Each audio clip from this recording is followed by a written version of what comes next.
Untayan Mutiara Nasihat. Untayan Mutiara Nasihat. Assalamualaikum warahmatullahi wabarakatuh. Bismillah, walhamdulillah, wassalatu wassalamu ala rasulillah wa ala alihi wa sahbihi wa man walah. Ahibati, hafizakumullah, kaum muslimin yang saya cintai karena Allah. Semoga Allah subhanahu wa ta'ala selalu menjaga kita hati-hati sifat ujub di dalam Ramadan. Sifat ujub dikatakan oleh para ulama, di antaranya disebutkan di dalam kitab Lisanul Arab, yaitu al-ujbu al-kibru waz-zahu. Ujub secara bahasa artinya adalah zahu, merasa besar, merasa sombong. Ini adalah secara bahasa.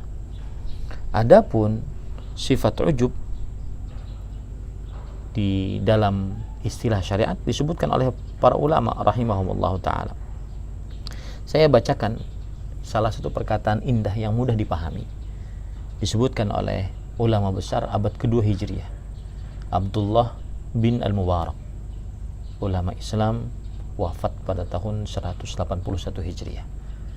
Imam Az-Zahabi rahimahullah di dalam kitab beliau Syiar A'lamin Nubala menyebutkan bahwa Abdullah bin Mubarak rahimahullah ta'ala ditanya tentang al-ujub. Apa itu ujub? Yang bertanya adalah Abu Wahab Al-Marwazi. Lalu Abdullah bin Mubarak rahimahullah menjawab, antara anna indaka syai'an laisa inda ghairika, yang artinya engkau melihat bahwa engkau memiliki sesuatu yang tidak dimiliki oleh orang lain. Itulah ujub. Merasa memiliki sesuatu yang tidak dimiliki oleh orang lain, bangga dengan yang dimiliki, menganggap orang lain tidak memilikinya.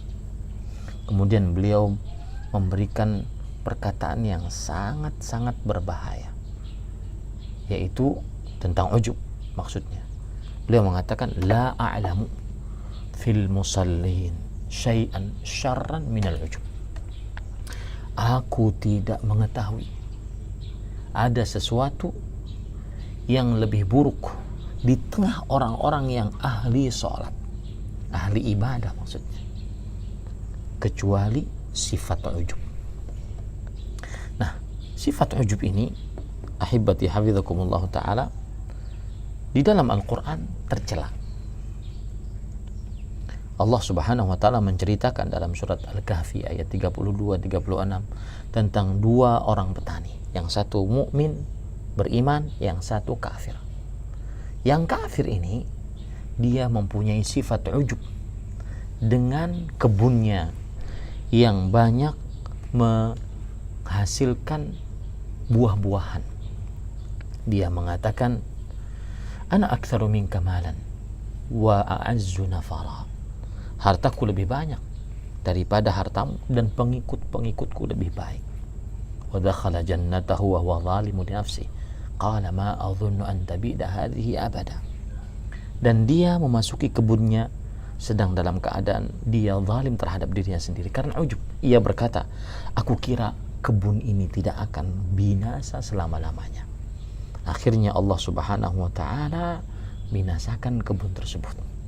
Sifat ujub.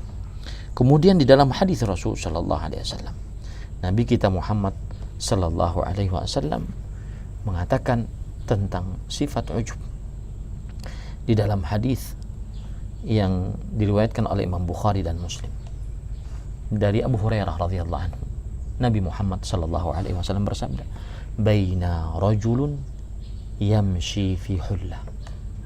Ketika ada seseorang di antara kita berjalan dengan memakai baju mewahnya, ta'ajjaba bi nafsihi, ta'ajjaba nafsuhu, dirinya merasa bangga dengan apa yang dia miliki. Murajjalun jummatahu idh khasafallahu bihi fahuwa yatajaljalu ila yaumil qiyamah. Dia panjangkan rambutnya, kemudian Allah subhanahu wa ta'ala benamkan dia ke dalam bumi akibat sifat ujub. Maka yatajaldal, maka dia senantiasa bergerak di dalam bumi tersebut sampai hari kiamat. Hadis riwayat Bukhari dan Muslim. Pantas memang akhirnya para ulama salaf mengingatkan kita tentang ujub, seperti perkataan Umar bin Khattab radhiyallahu anhu yang diriwayatkan oleh Imam Ibnu Abdul Barr di dalam kitab beliau Jami'u Bayanil Ilmi wa Fadlih. Beliau mengatakan, akhwafu ma akhafu alaikum an tahlaku fihi atau an tuhliku fihi thalathu khisal. Yang paling aku takutkan atas kalian adalah kalian dibinasakan oleh 3 sifat. Syuhun muta', sifat bakhil yang ditaati, hawan muttaba' dan hawa nafsu yang diikuti, wa ijabul mar'i binafsih, dan merasa bangga dengan diri sendiri. Salah satu sifat ujub yang sangat berbahaya di dalam bulan Ramadan adalah merasa sudah banyak amal, merasa sudah banyak khatam Quran, sudah banyak sedekah, sudah puasa, sudah tarawih, sudah doa, sudah zikir, apalagi ya? Padahal ulama-ulama terdahulu mereka senantiasa kalau sudah beramal maka mereka akan ada rasa takut di dalam diri mereka. Sebagaimana perkataan Abdullah bin Abi Mulaikah rahimahullah, seorang tabi'i, adraktu 30 min ashabin Nabi sallallahu alaihi wasallam kulluhum yakhsha an-nifaq ala nafsihi ma minhum min ahad yaqul innahu ala imani Jibril wa Mikail. Aku mendapati 30 dari sahabat Rasul sallallahu alaihi wasallam, seluruh dari mereka khawatir kemunafikan terhadap diri mereka.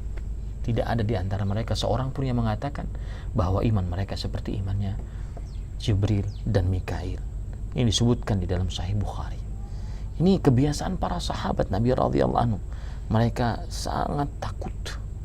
Lihat lagi perkataan Abu Darda radhiyallahu anhu, la in astayqin anna Allah taqabbala minni salatan wahidah ahabba ilayya min ad-dunya wa ma fiha. Jika aku yakin bahwa Allah subhanahu wa ta'ala menerima dariku satu salat saja, maka itu semua aku lebih cintai dibandingkan dunia dan seisinya. Kenapa? Karena Allah berfirman dalam surah Al-Maidah ayat 27, innama yataqabbalullah minal muttaqin. Sesungguhnya Allah subhanahu wa ta'ala hanya menerima dari orang-orang yang bertakwa. Itu perkataan dikatakan di dalam kitab tafsir Imam Ibnu Katsir rahimahullahu ta'ala.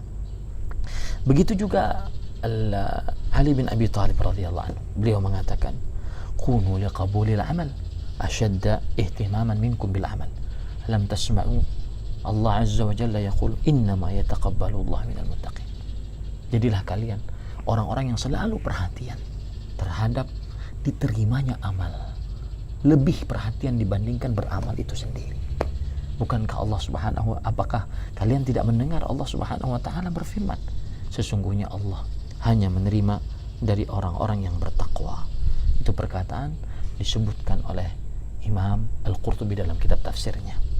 Maka ahibati hafizakumullah, yang sudah banyak beramal dalam bulan Ramadan, puasa, tarawih, baca Quran, berzikir, berdoa, minta kepada Allah subhanahu wa ta'ala agar senantiasa diterima amal ibadahnya. Karena kita nggak tahu apakah kita diterima amal ibadahnya atau tidak.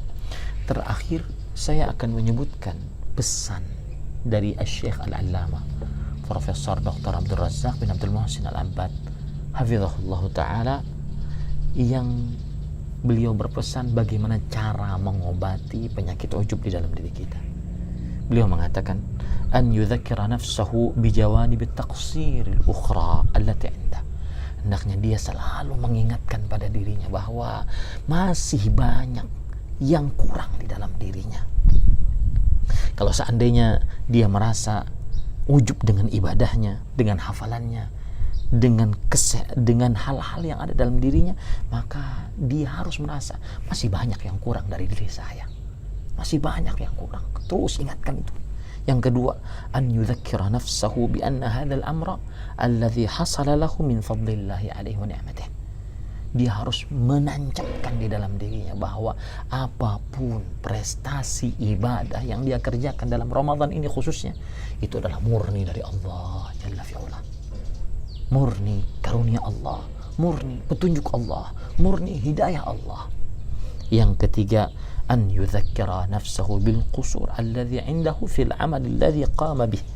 Hendaknya dia selalu mengingat bahwa amalan yang dia kerjakan belum sempurna. Amalan yang kerjakan belum seperti yang diinginkan oleh Allah. Akhirnya terus dia memperbaiki amalnya. Semoga kita senantiasa meminta kepada Allah agar dimudahkan beramal dan agar amalan kita diterima oleh Allah Subhanahu wa taala. Wassalamualaikum warahmatullahi wabarakatuh.